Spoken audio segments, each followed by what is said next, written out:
Welcome to Ponchatoula Live, the show where we make it easy for you to connect with the people of Ponchatoula. I'm your host, Parker Layrisson, and today I've got a phenomenal guest, really one of our best guests yet. And I know that because I've known this person very well my entire life.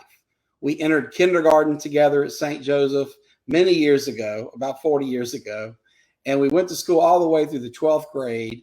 We rolled out of PHS on the last day of our senior year in his car with the same little SJS crew that we rolled in with, stayed in touch when I went off to Tulane and he went to LSU. And we both circled back home here. And he's contributing to Ponchatoula in a way that few people ever have. He's an outstanding coach. He's the head basketball coach of the varsity and JV boys teams at St. Joseph. He's a very respected and accomplished professional in the realm of construction management. And he's a great dad, husband, son, you name it. Just one of my favorite people in the world. So with no further ado, Ben Perrin, welcome to the show. It's a pleasure to be here, Parker. I've watched a lot of these and never imagined getting the opportunity to be on, but I appreciate the invite and I'm very glad to be here. Well, hey, man, it's March Madness. So we've got, a state champion waiting in the wings that has to wait to get on after you because, it's so exciting to bring you on the show. You and I played together at St. Joe years ago. You was the star player who wore the iconic number 44. Me as a bench warmer who cheered you on from the sideline. And, we had a lot of fun. I was your catcher when you were a pitcher there. And we'll get into all that stuff later. But why don't we kick things off with you just telling our viewers a little bit about yourself? Yeah, Parker, thank you. Obviously, been born and raised in Ponchatoula, in our great little town here. Attended St. Joseph K through 8th, as Parker had mentioned earlier. Was a proud member of PHS. Graduated in 1995, and then moved on to LSU and received a bachelor's degree in construction management from LSU in 2000. After college, I met my beautiful wife, who I've been married to now for going on 19 years. And we have two daughters. One is 15. Her name is Lainey. She's a freshman at PHS.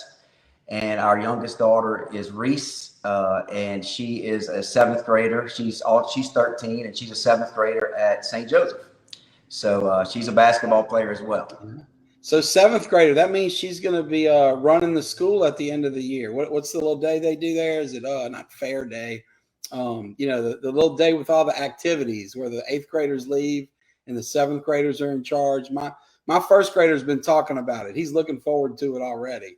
I think it's called Field Day. Is that Field Day? That's it. That was one of our favorite days. And I would imagine she's already in charge of a pretty good number of things at our house already. So or so she thinks. But no, she's a great kid along with my oldest.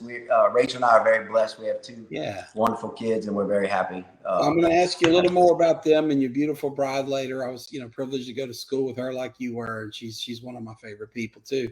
Why don't we talk a little bit about those early years at SJS? So a few moments before we came on the air live, you and I were chatting in that conference room where you are now, the Rayford room. We share several friends that are Rayfords, including our buddy Kevin Rayford, who's been on the show and is a great guy. He's the number 2 man for assessor and likely to be elected our next assessor.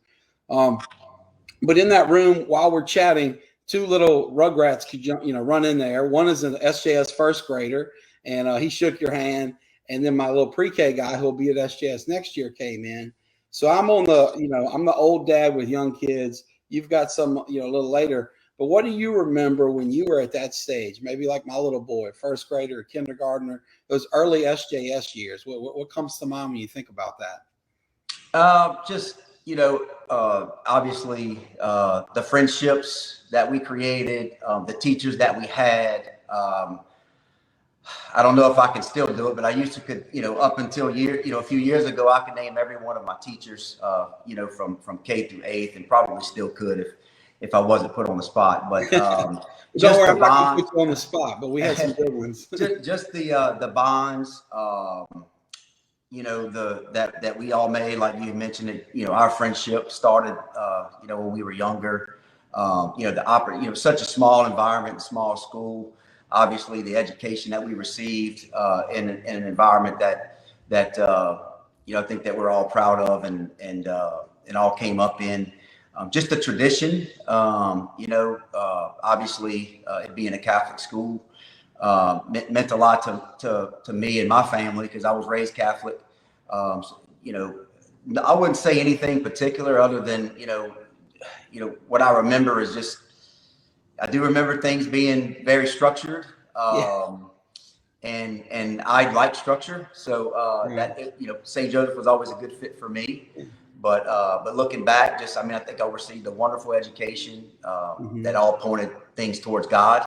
And just it was I enjoyed my SJS years. It's a toss up whether it's high school or SJS years, which I enjoyed the most. So we had fun in all of them, and if I recall, you had some fun at LSU too. So we were blessed to have really good school experiences. And you mentioned structure.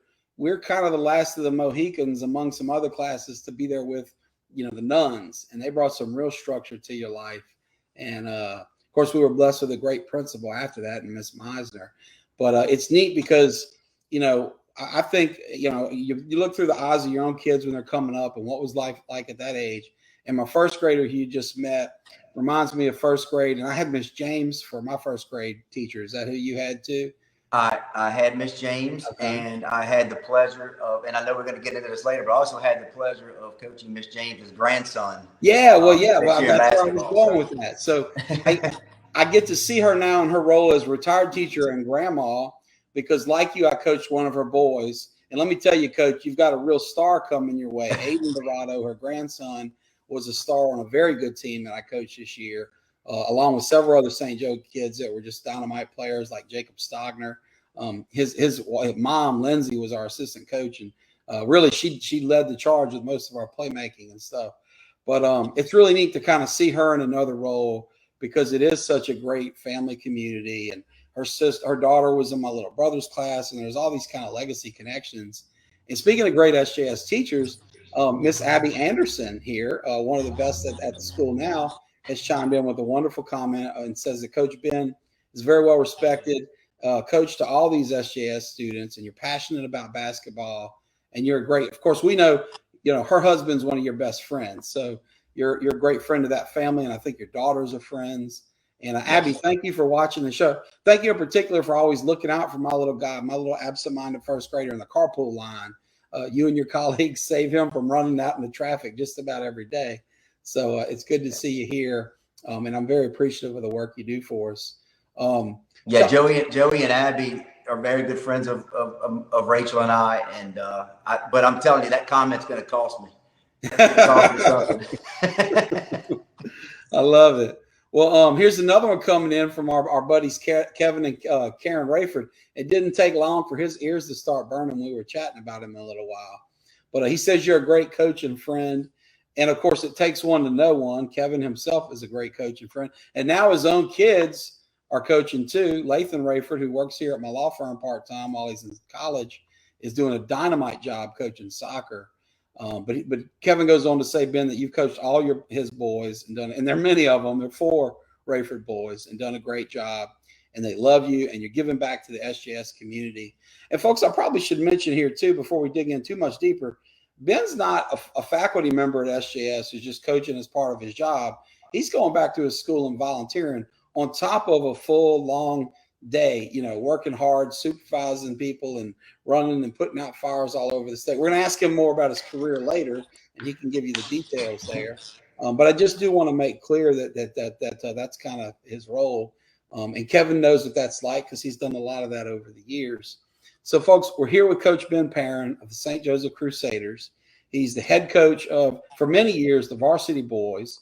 This year, he took over the JV boys, too. As we'll talk about in a bit, the JV boys won the championship.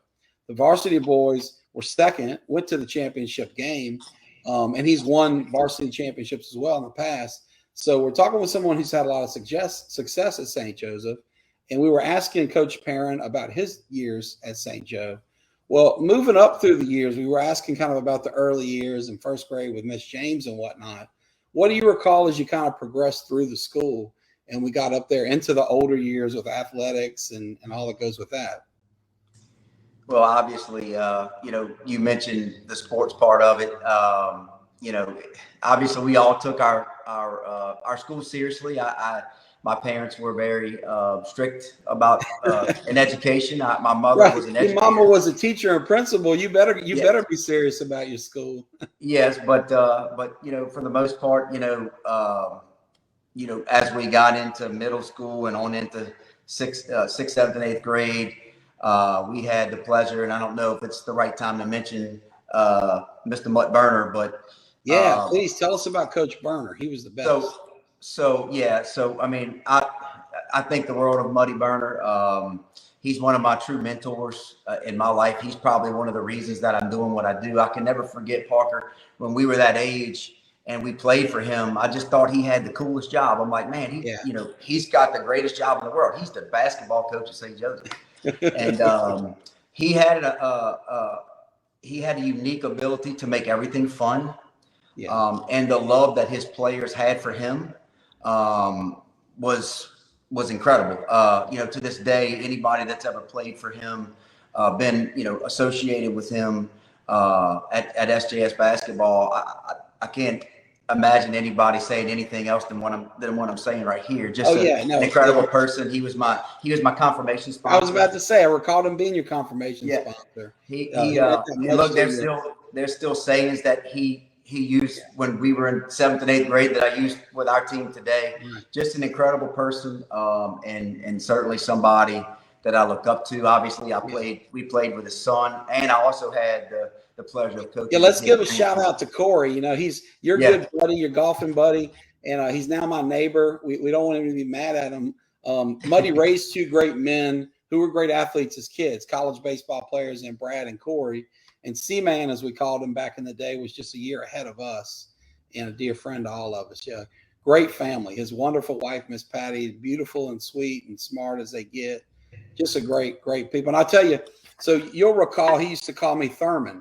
And I'm nuts for the Yankees. I have a ton of Yankee stuff here, but this RC Cola can with Thurman Munson on there, that's where it came from. And I was blessed that Muddy was my first baseball coach.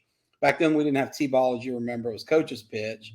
He coached me probably 3 out of my first 4 years playing baseball. And, of course, he would also be our all-star coach, too, often, even the years you might not be on his team. So I had him a lot, including those St. Joe years. And just like you suggest, one of the seminal influences on my life, just taught us so much. Things that we didn't get at the time went way beyond basketball and have helped us in our careers and our relationships with our wives and, kids and everything. And what I didn't realize, you mentioned you thought he had the greatest job in the world at the time. And I agree. That seems so cool. And I used to ride with him, ride shotgun in his Bronco to the games. We were tight. But, he was getting up at like 3 a.m. to get to work so that he could take off in the early afternoon with us. And back then we were in the River Parish League. So, of course, we were driving down to Reserve, Laplace, et cetera. But he was really making big sacrifices. And the thing he did, like you do here, because it's one thing to coach your kid. I mean, it's great when you step up and do that. But I just finished that in Biddy Ball. You don't deserve a ton of credit. It's your kid. You want the best for him.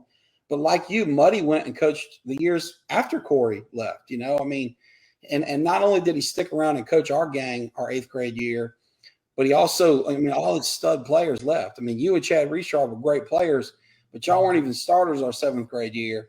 So after 2 championship runner-up years in a row with horses, Ronnie Corbin, Colin Uter, Justin Adams, Phil McCrory, and Corey Burner, and more, he stayed around with us little guys who, you were in the rotation, but most of us were bench warmers and somehow coached us to the championship. Just a great guy, man. Couldn't say enough good things about Muddy Burner. No doubt. I think I've said it, said it mainly earlier. Just somebody that, when we have our basketball banquet every year, I always bring his name up and talk about him. Yeah. It was also an honor to coach his grandson as well, who's actually playing basketball at Southeastern now. So college. So that's 3 generations in a row of college athletes. And the cool thing there too is 3 different sports. Muddy played football at Southeastern. His boys both played college baseball elsewhere, and now his grandson's playing basketball. That's so cool. I know that feels good for you. I know when I see some of the lawyers that have worked for me as either law clerks or whatever go on and do cool things. One of them, I think, is the Southeastern Alumnus of the Year this year. You know, you give them all the credit and the God all the credit, but you can't help but be proud or feel like connected. And so I know it must be neat for you to see one of your players at the college level. Wow, that's something you don't expect. Yeah, I'm not quite sure he got any of that from me, but no, Jake's You were the always foundation. We missed Jake's ability to shoot the basketball. I can tell you that he was a sharpshooter. But no, great. just those years with Muddy and Corey and the entire Burner family. We had mentioned, we played golf Monday with Chad, Richard, and myself and Corey, and we were standing there at the tee box just so, man, I don't know if we could have imagined this 30 years ago that we'd still be doing this together. But no, it's it all goes back to what where we started. Those relationships that we built at St. Joseph, they're not temporary, they're for a lifetime.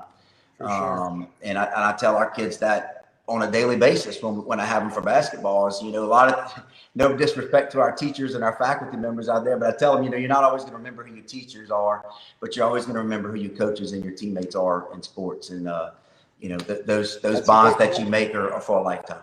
Yeah, absolutely. Well, speaking of great teachers and influences in our early life, here's your mom, Sandra Johnson.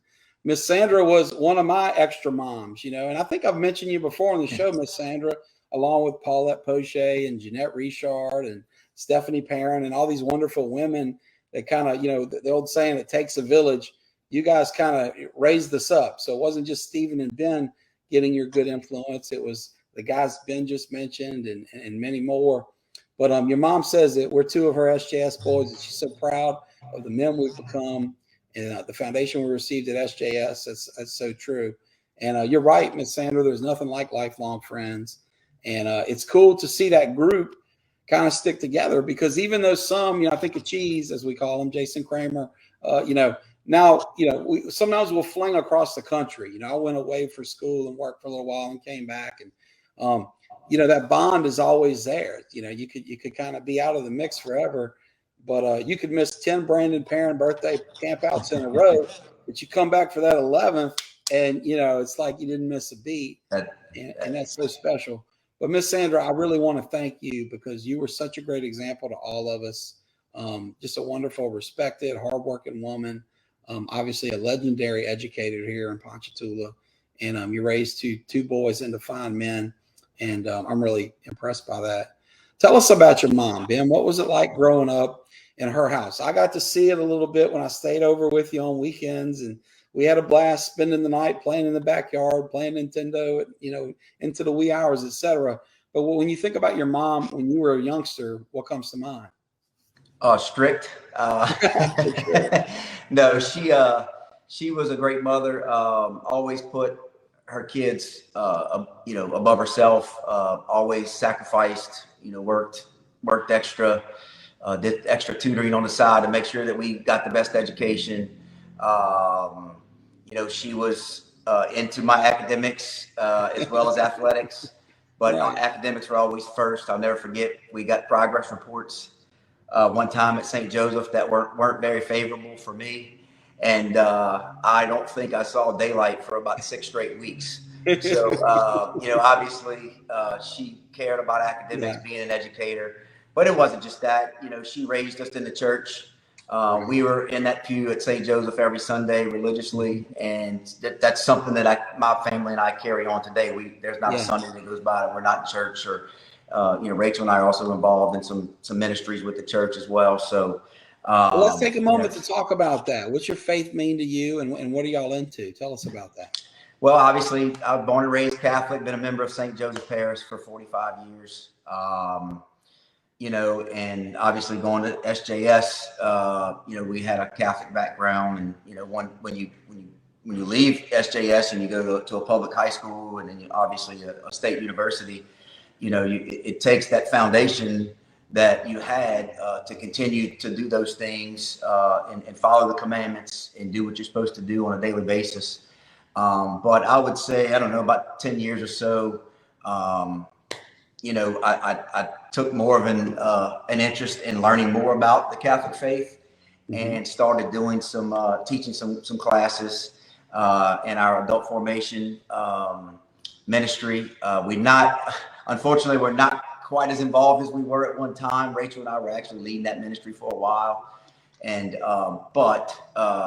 we still are members of St. Joseph Parish. As I said, we're usually in church. We are in church either at St. Margaret or St. Joseph every single Sunday, and that just goes back to my mother just instilling that into us that there's no matter what you do, you have to go to church every Sunday. There's no other option. Right. And I would probably as a college student or right after college, I was more afraid to miss church because I had to deal with the wrath of Sandra. But now it's more, because obviously I want to pass on what she passed on to me to my kids. Sure.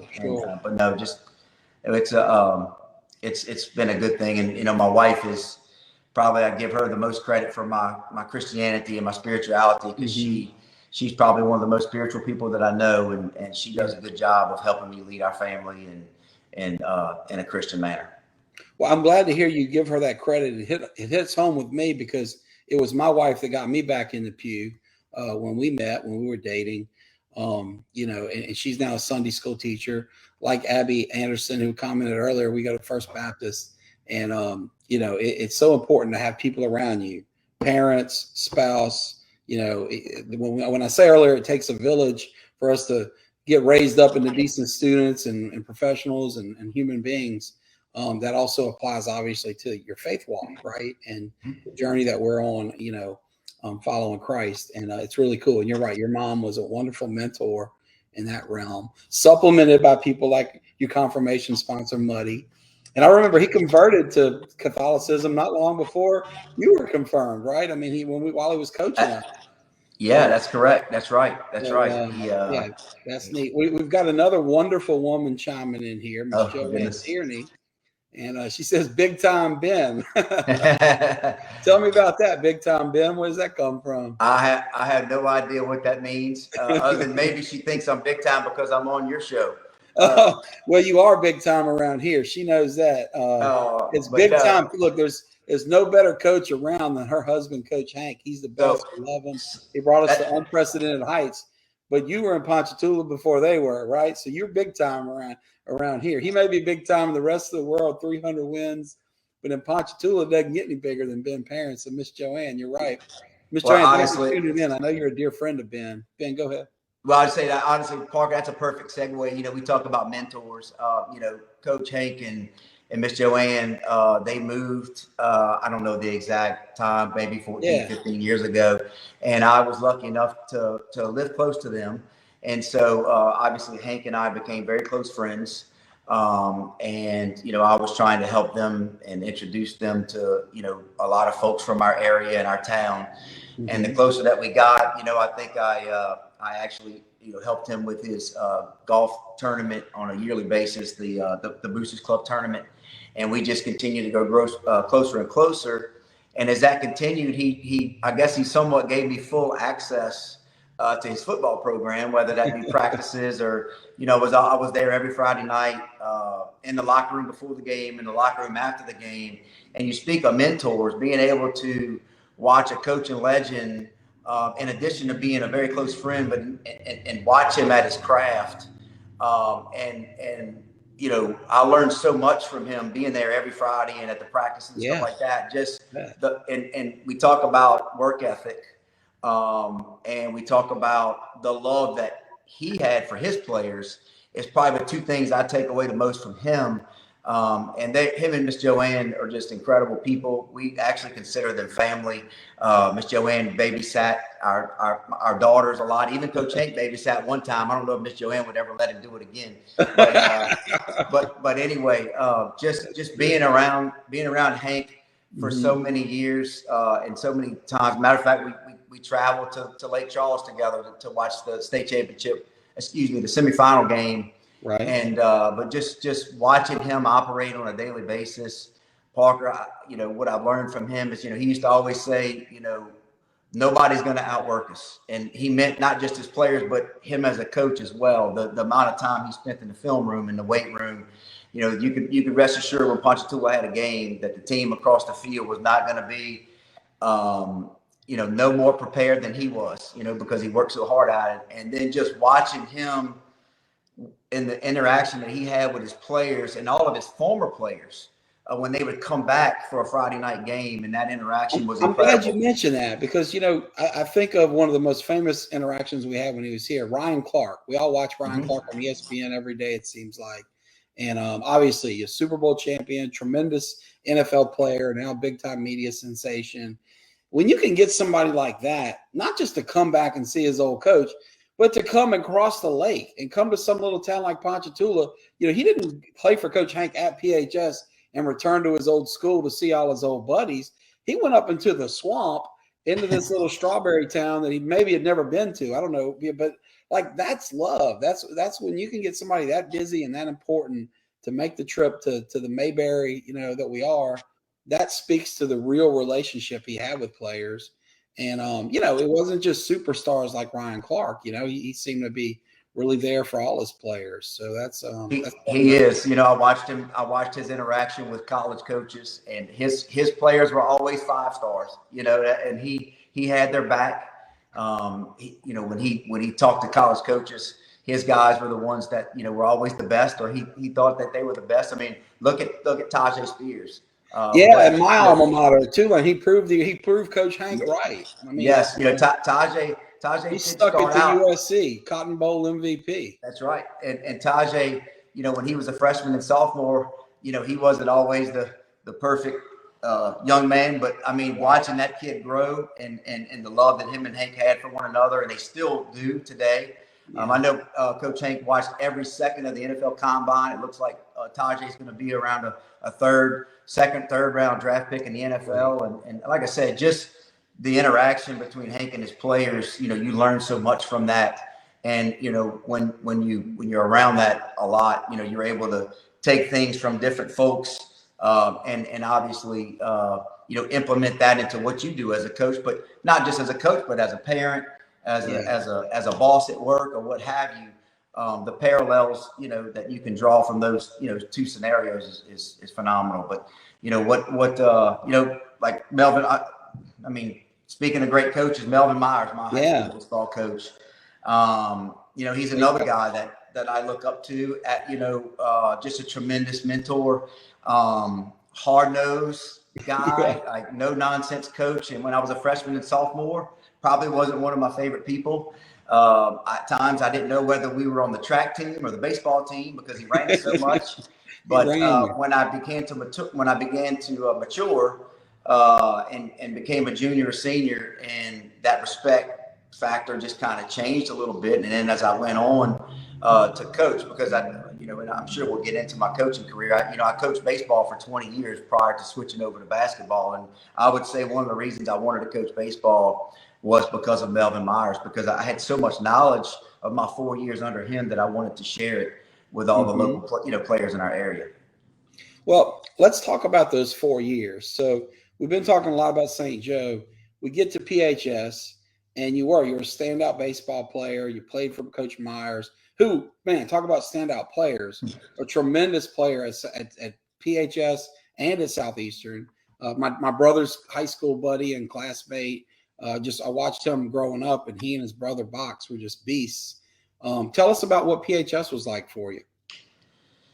It was great. I was very fortunate that, obviously Parker, most of our classmates from SJS, we all stuck together and we went to PHS together. I loved my 4 years at Ponchatoula High School. It's 4 of the best years of my life.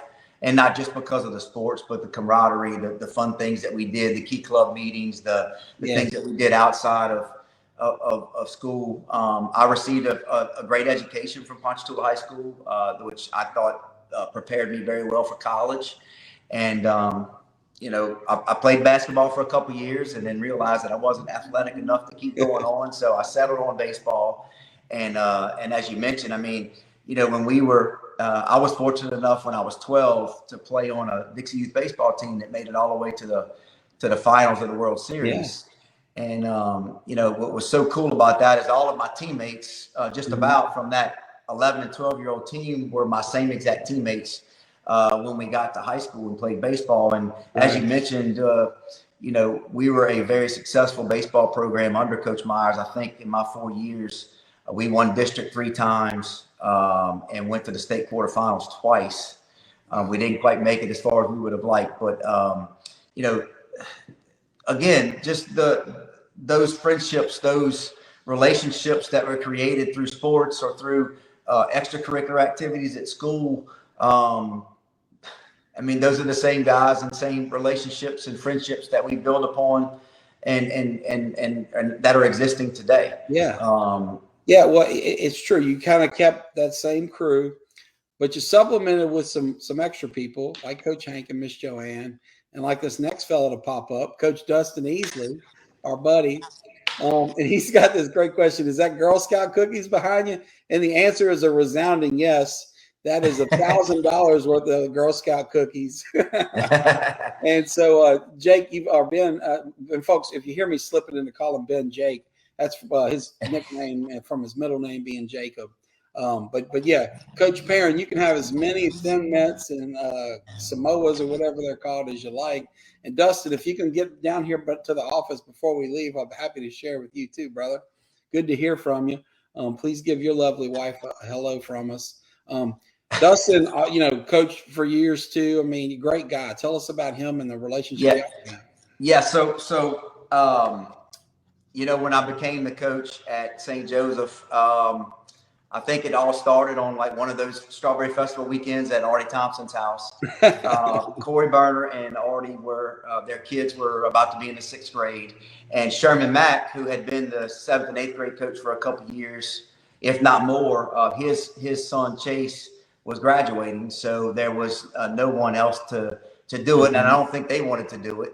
So at Artie's house, they had both watched their dads do it because Arthur was the coach before Muddy, and they knew how much work went into it. Smart guys. That's right. So at the time, Melissa Thomas was our athletic director, and they approached me and said, "Hey, how would you like to be the coach at St. Joseph?" And at the time, I was very excited about it. Obviously, thinking about, man, I wonder if that's still the greatest job in the world.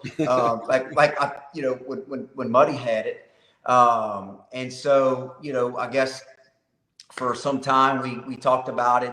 It kind of went to the wayside. I told him that night, "Oh yeah, I'm definitely interested. When it gets closer, please let me know." Well, I think once summer went through and it came time for fall and it was time for basketball, Artie, I think it was Artie or Corey, one of them called me and said, "Hey, what you going to do? We need to know what you want to do." And to be honest with you, Parker, I was leaning towards not doing it. I just, at the time I had 2, my kids were younger and I just didn't know. How old were your girls at that time? My girls were 5 and 7. 5 and 7. Same age as my kids now. Rachel probably thought you were crazy when you talked about taking all that time to coach some other kids. Yeah, and I was helping coach their soccer team, and I just got through coaching the American Legion team around that time for Coach Mark Gosnell, which I coached his varsity baseball team during the summer.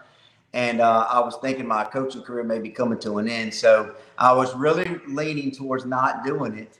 And then, lo and behold, one day I'm driving through town, and the guy that just left the comment there pulled up next to me Dustin, at a red light. I'll bring it back up. Dustin pulls up to you. He pulled up to me. He pulled up next to me at a red light, and the thought came to my head. I knew Dustin had been the head basketball coach at Ponchatoula High, and had left to pursue a career in the oil business. He was working for Shell, and I rolled my window down. Dustin and I at the time, obviously we're great friends now, but at the time we knew each other. But I said, "Hey man, how are you doing?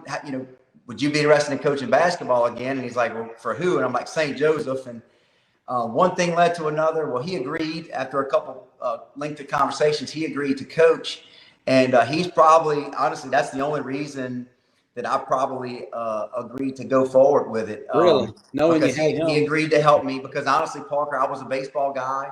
Yeah. I didn't know anything about basketball, nothing about X's and O's. Obviously, I knew how to coach. I knew how to handle Well, it might kids. not have been fresh in your mind, but you were one heck of a player back in the day. I mean, you're right. Let's face it. You and I did not keep growing tall. You're taller than I am, but at our SJS team, Will Richardson was the tallest guy in our class, if you recall. Yes. I think now capped out at 5'9". So Yeah. basketball wasn't your forever sport, but you were a really talented player, and you could still probably outshoot anybody this side of Seth Curry or one of the Graves kids, maybe. I'm not sure about that, But but yeah, you're like right. Dustin. Dustin's knowledge was at the next level, though, as a Well, legit. I had watched Dustin at Ponchatoula High. He had some teams that went deep into the playoffs, and me being a Ponchatoula fan, obviously I go to a lot of games. And I just remembered that, leaving the gym that night saying, man, what a great X's and O's coach this guy was. And for us to be able to bring that guy to St. Joseph was a tremendous asset to our program and myself, So we actually coached together for 4 years. And I was a sponge. I tried to learn everything that he knew. I wanted him to teach me everything that he knew.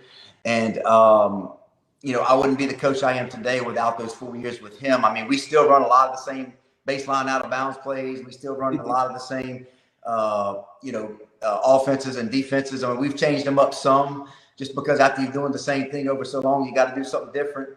But no, I mean, he was a huge impact on my basketball coaching career. I learned a lot from him. And now, obviously, he is a very successful head basketball coach at Laranja. Right. So he is back coaching again and doing a phenomenal job. He took his team to the second round of the playoffs. But, I learned a whole lot about it. And I got to tell you one thing, probably the main thing I learned, he told me to be a good basketball coach. Mm-hmm. And I'll never forget this. He said to be a good basketball coach, you got to be able to counteract what the coach on the other side is doing to you. For instance, if the guy shows up and he's pressing, you can't beat the press, it's going to be a long night.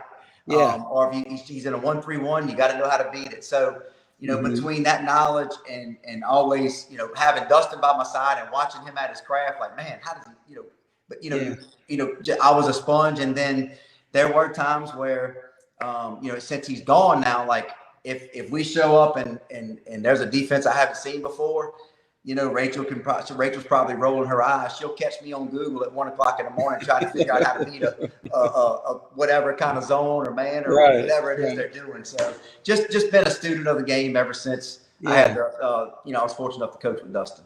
Well, what a great influence you had in him, not just from a knowledge perspective, but he's just a great guy, a wonderful person to have in your life. So that's really neat. So let's circle back a little bit. We were talking high school years and, all the great times you had in the baseball diamond and, Key Club and elsewhere. What about the next chapter? You went to LSU to, share that with us if you don't mind. Yeah. I went to LSU. I thought I wanted to be a computer engineer. So for the first couple of years at LSU, like the other Perrin in our SJS crew. Yes. Yeah. Yes. So I was convinced that I was going to be a computer engineer. So I went through and did all of took all of the classes that were required, I guess the weed out classes, if you will, the calculuses and all that good stuff. And after making it through all of that, I got into my major classes for computer engineering, one which would have been a programming class. And after staying up for like 36 straight hours and not being able to close the loop on one of my programs and finding out at the end of the day that I had one comma out of place and it wouldn't make I'm sorry. I'm sorry. That must be so frustrating, right? 36 hours and one comma. Yeah, so when I figured out the mistake that I made, I woke up the next morning. I called my mom and I said, "Mom, I can't do this. I've got to go do something else." And she gave me a little speech that, "Hey, you got this many years left to graduate, and if you're not able to do it in that amount of time, you're on your own." So I'll never forget. I went to the dean of engineering and sat down in front of him and said, "I need your help." And I said, "Number one, I got to be out of here in 2.5 years, and number two, I want to do something different." So he turned me on to our construction management program. My father, Wayne Perrin, had been in construction his whole life. So I guess it was somewhat in my blood. And so I went to, and believe it or not, it required some 20-hour semesters, and I went to summer school to get out because I had to beat that deadline. I could have only imagined if I'd had to pay for all that on my own. Thank and I want to parents. remind folks, we went to college pre-tops, right? Yes. So your parents are footing the bill. There was no fifth football season at LSU. This was, you get your butt out of school, you're paying for it next year. That's exactly right. And what a motivator it was. Yeah. Because like I said, I began taking 20-hour semesters, and I went to summer school, and luckily got out. And it's been a great thing for me. I was able to get a job right out of college. And I've been not just a job. You've always had great jobs. I mean, you've been with big companies from Bow Brothers out the gates, or early in your career, to where you are now.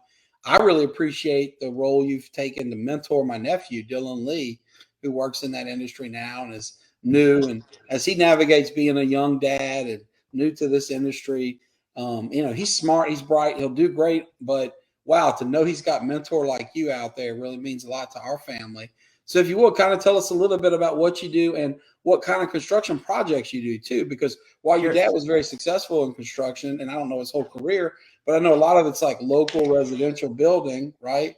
Big and important stuff. My wife and I just moved in a house that, was Friday, where we had a great contractor in Brad Perilou, and I value that a ton, but it's a little different, maybe apples and oranges, from some of the big time projects you worked on. So if you would educate our viewers a little bit about the type of work you've done and where you've done it. Yeah, Parker. So when I got out of LSU, I went to work for Bow Brothers. As you mentioned, I was with Bow for 13 years. I worked in our heavy civil group, and then moved over to our concrete paving group. After a few years being there, I ended up going to our corporate office and being an estimator and project manager, where I learned how to estimate and manage major construction projects. One of the biggest projects I ever had an opportunity to work on was one of the runways that a lot of folks that are probably viewing this today actually land on. So we actually rehabbed runway 1028, which basically, what rehab means, we basically took out the existing pavement and put back in new pavement. And I actually moved my office at that time from the corporate office out to the field and helped to manage that job from start to finish. And it was a very successful project, probably one of my career highlights. And then later on, moved on from Bow, and now I'm actually with one of Bow's competitors. It's a friendly competition, but I now work for Barrier Construction. Right. And I know you're a friendly competitor, but you're still a big time competitor. So I'm sure you're at them just as much as you are Trafton or Holy Ghost or any of your basketball competitors. You'll be civil, you'll be professional, you'll be ethical and honest, but man, you're going to go for them and win. Yeah. So, I have changed my job description has changed quite a bit as well. So after 20 something years of being an estimator, a project manager of public infrastructure projects, I am now running our business development at Barrier Construction. So my job is to what does that mean? Yeah, please. So my job is to create opportunities, bid opportunities for my company. In addition, so what I'll do, Parker, is on a daily basis, I'm calling on the Dows, the Shells, the Marathons, and all of those folks, which growing up in this area, just a couple of mom and pops companies, right? Yeah. So we're calling on those guys, trying to create heavy civil opportunities for my company. In addition, I've recently been given the responsibility of being over our government relations. So I've been attending quite a few political functions here recently on behalf of our company. And I love what I do. I want to do it for the rest of my career, which hopefully is another 20 or so years before I go into retirement, which I'm not looking forward to yet. But I love what I do. I actually work, to show you how small the world is. I work for Leah Lachelay's husband. Yeah, Leah Poche, for those of us that grew up in St. Joe, her husband, Mason. Yes. He's a great boss. We have a tremendous work relationship, and I'm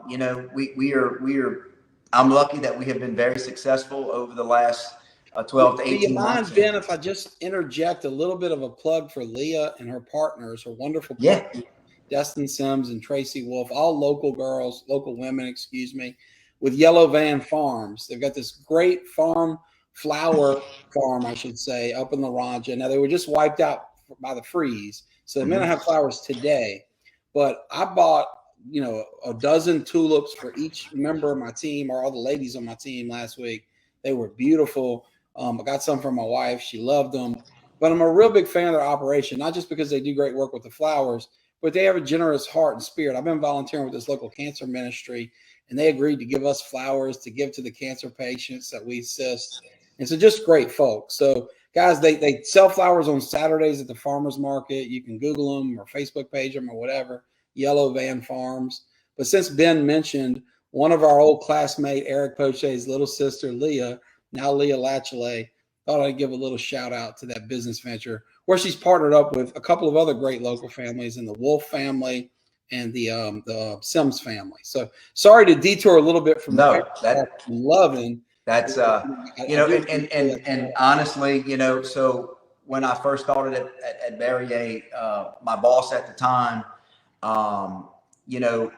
and this is another plug for Ponchatoula in our small town. And, obviously, Parker, here in Ponchatoula, we have a lot of our, a lot of the folks that live here in Ponchatoula work in the plants, whether they call them lake runners, guys that make that trip, that trek across the lake. I learn something new every day. I never knew that term.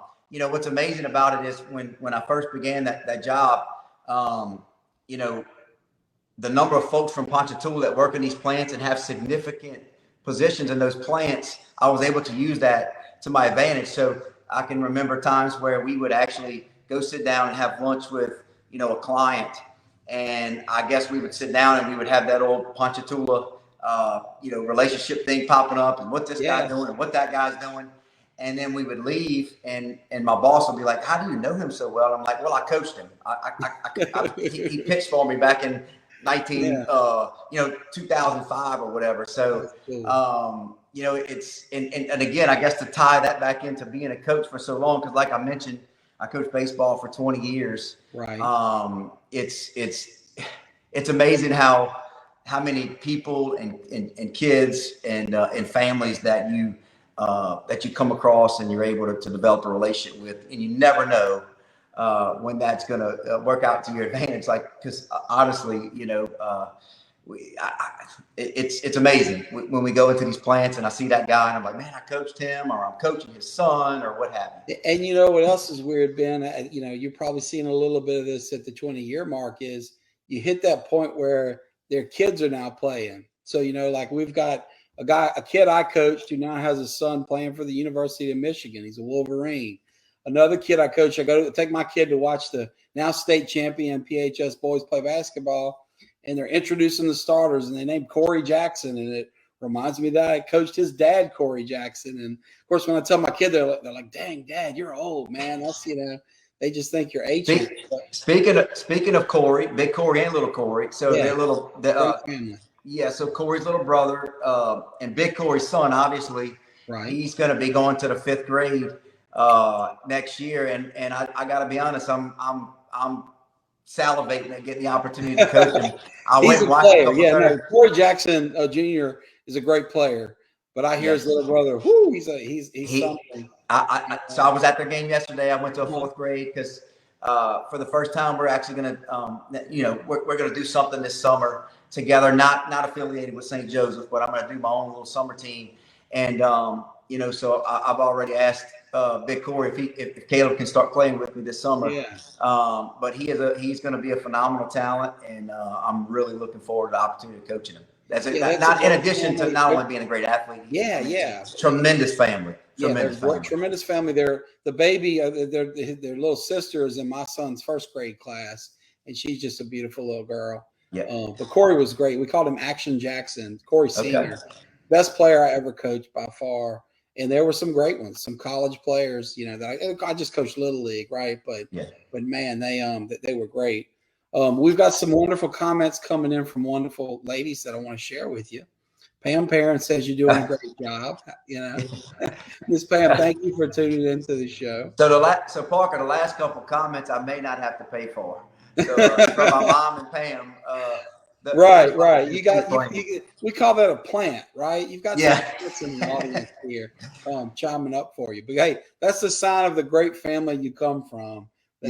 These wonderful women have got your back, as well as others in the community, like a woman I really look up to and her family, Miss Sharon Haight. Miss Sharon, I hope you're doing well. And she says this is an awesome interview, Ben. So, Miss Sharon, thank you for tuning in. My mom may have put her up to that part. No, well, I love the Haight family. Yes. We just go way back. My dad and Doc Haight were, lifelong friends, good buddies. He got an appointment there next Monday. So he's still my dentist all these years later. And he's taken such good care of my dad and been such a good friend. They're just a great family. And I saw, now I'm the president of TARC, and formerly Haight, now Sue Mathis, the Haight, a Haight daughter, has been there for 40 years. She's teaching these little babies with special needs. Does such a great job. Had an opportunity to chat with her the other day. So the Haight family is certainly one of the best here in Ponchatoula. They have been around here forever. Well, Ben, I've buried this 50 minutes into the show, but I do want to ask you a little more about something you mentioned earlier, which was meeting your beautiful wife, raising these beautiful daughters. Tell us about that and, just kind of the history of your family life, because you have this gorgeous little family of, good women that, like you say, front and center at church and in the community and doing well. Tell us about what they mean to you and how that all came to be. Yeah. So I always knew, I knew who Rachel was, in high school. Obviously, everybody at Ponchatoula knows everybody. She was a couple. How could you not? She was one of the prettiest girls in the school. I mean, you can have 2,000 students or not. You notice Rachel wherever you are. Well, she was a couple years behind me in school. So I actually, when I went away to LSU, and then moved back and came back home, like you mentioned earlier, we both did. I actually ran into Rachel somewhere, and we had one of her best friends at the time was Sarah LaCroix, which was Sarah Ernst at the time. And I went to Sarah and I told Sarah that I wanted to date her friend Rachel. And it didn't go over well at first. I don't think she wanted to give me the time of day. So she actually declined a date for a couple of times. And thank goodness I was persistent. I finally was able to talk her into it. And once I was able to talk her into it, the rest is, I think we actually started dating in October of 2000. So we've been together dating for going on 23 years, I guess. Yeah. Married for 19 years. You mentioned married 19 of them, right? Wow. Yes, married 19 of them. And then when I was around 30, I think Rachel was around 28. We had our children. Obviously, both of them daughters. They keep you on your toes. Lainey is a very talented dancer, and she was a wave vet this past year for Ponchatoula High School as a freshman. And, we started Reese, our youngest daughter, out in dance as well. And she decided a few years ago to take a different path. So even though she started late, she began to run track and play basketball. And she's very talented at it. And, she's very quickly made up those years that she missed. I wish now we had maybe, started her out when she was younger, but she's getting better every year. And I'm very proud of both of them.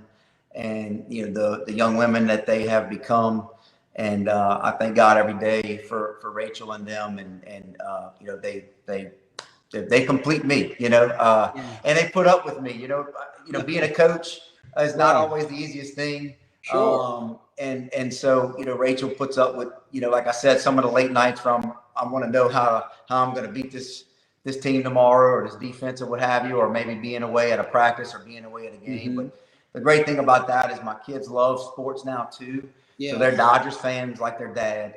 My youngest daughter is the biggest LSU fan in the world because her dad's, she grew up going to LSU football games. She probably knows more about recruiting than my, three best friends put together. Believe it or not, she's actually knows more than I do now about LSU sports. So she's usually be scooping me, Dad, you heard this guy got hurt, or you heard this guy. And so, yeah, so wait, speaking of scouting reports, easily Dustin's back on here, says that's future daughter-in-law. That's some long-term. She's definitely a 5-star prospect. So you bet. Well, look, I'm going to be preparing a good NIL agreement, dowry, if you want to go down that road. Because Parker, not only I'm going to have to take that up with Mr. Dustin when I leave here, and in addition, I'll bring some cookies with me. Good idea. No, Dustin's son Brady, he's a phenomenal kid. He's wonderful as well. So. But you never know. But I think it's too early to be talking about all that now. I'll shut his mouth with some Girl Scout cookies next time I see him. Well, if you need to borrow a shotgun, I've got one here in my office back there. So, just say the word. Yeah. Well, that's cool. Thanks for sharing that with us because you guys are one of the families around town that people, including me, really look up to. I wasn't blessed to meet my bride in my 20s like you did with Rachel and have kids at 30. Took me a little longer to get there. But once I did, I knew seeing what y'all had and so many others in our class, because it's kind of funny. Our little crew, y'all dug deep into the class of 97. We were 95. You, Chad Richard, who you mentioned, Brandon Perrin, who we mentioned, y'all all, went down a few years and married, the prime prospects out of that class 2 years after us. And our buddy Dave LaCroix, 1 year after us, got to Sarah, like you mentioned. And, but anyway, yeah, y'all have been a great family, in so many ways. And it's not because you guys are great looking and accomplished and successful professionally. It's because you're good people and you're raising your daughters with the great values that your own parents brought you up with. And, in the church, as you mentioned earlier, and that's so important. If you don't mind, Ben, I want to ask you a few questions because you've been so successful as a coach, as a father and husband, as a professional, in construction management. And let's take those kind of discreetly because people can come at things from different angles. But while we're talking family, if you could go back to a young, aspiring husband, say Brady, if Brady really does want to marry your beautiful daughter, what advice would you give? Not at his age now, but let's fast forward to the appropriate, timeline. What advice would you give a young man about becoming a man, about becoming a good husband, and eventually, if he's blessed with the opportunity, a good father? What do you think goes into that? What advice could you share? Well, I think ultimately, Parker, it's putting God first in everything that you do as a family. We as men are, believe it or not, we are the domestic, priest of our own home. We are the leader of our homes, and it's up to us to lead our family spiritually in each household. And I would say try to instill obviously after treating God first, love your wife. Right there under God, you better love her. Next in line there.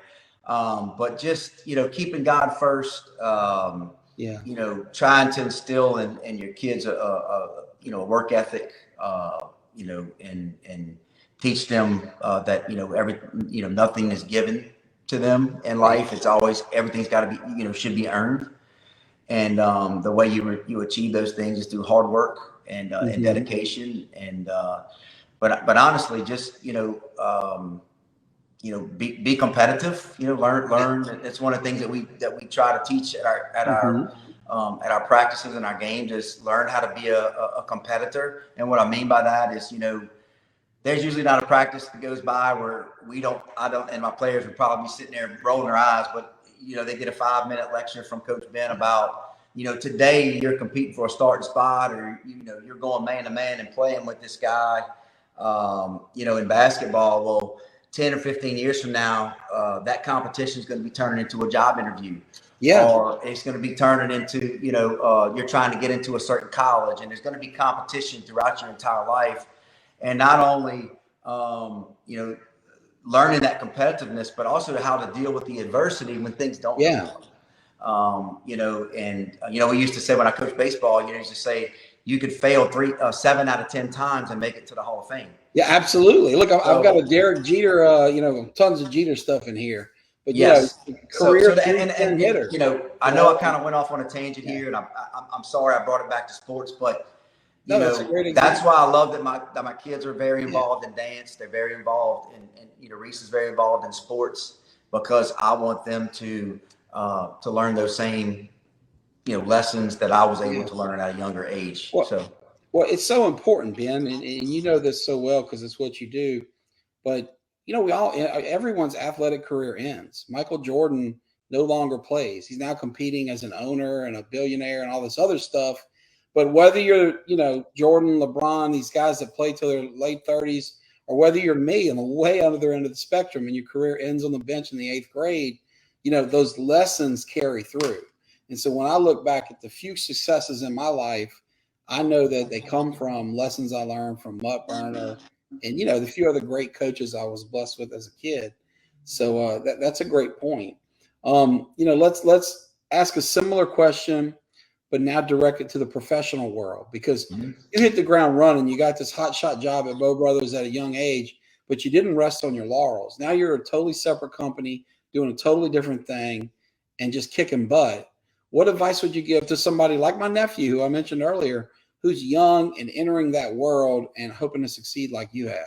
Well, first of all, Dylan doesn't need my help. He is a phenomenal young man. He is on the fast pace, or if you will, to being a leader at our company. He does a tremendous job, and he doesn't need me to mentor me. He's a great young man. But you're humble to say that, but he's lucky to have you anyway. He's very talented, but he's fortunate to have you. So, but no, I would say, some of the things that I was able to learn early in my career, Parker, was, try to be honest, transparent, communicate tirelessly. Really, we have two ears and one mouth for a reason. So really try to soak things in at a young age and gain experience, respect the guys that have done it before you. Cling close to your mentors, the ones that you truly can believe in, that are going to have your best interest at heart, and stick with those guys. And then, the sky's the limit.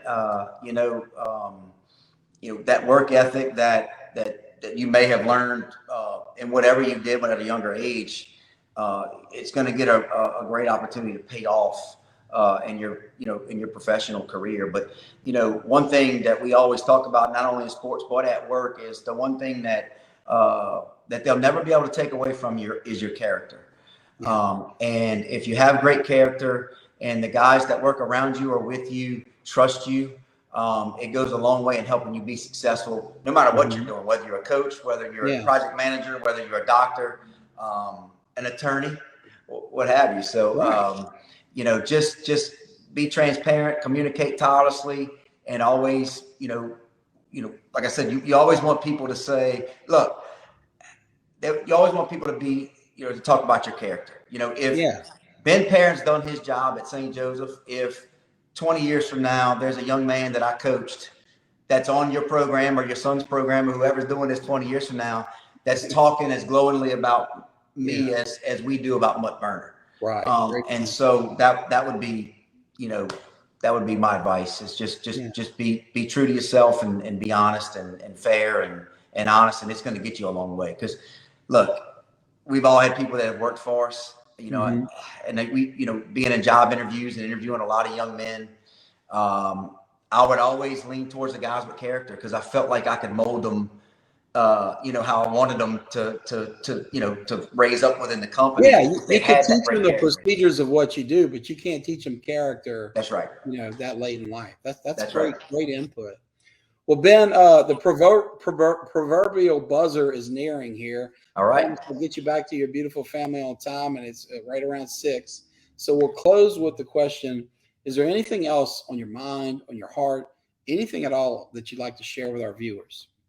Nothing. Just thank you for asking me to come on. I really enjoyed it. It went by a lot faster than I thought, and all those nerves that I had were for nothing. You didn't show any nerves, but you're right. That's one of the quickest hours of your life. I love what I do. I love my job. I love my family. I love, not in that order, but I love being the coach at St. Joseph.